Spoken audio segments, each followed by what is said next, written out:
ये सब तुम्हारी वजह से हुआ है। तुम्हारी वजह से मेरा बेटा खुद को मारने के लिए तैयार है। अगर मेरे बेटे को कुछ हुआ तो मैं तुम्हें माफ नहीं करूंगी। ये क्या कह रही हैं आप? आका ने सुलह करवाने की कोशिश की लेकिन वो नहीं हुई।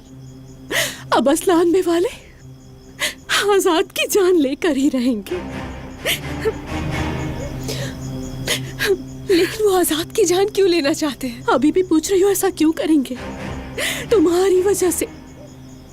वो अजीज़े असलान बे तुम्हें अपनी बहू कभी नहीं मानेगी और आजाद तुम्हें बचा रहा है। और मेरे बेटे की जान तुम्हारी वजह से दाव पर लगी हुई है।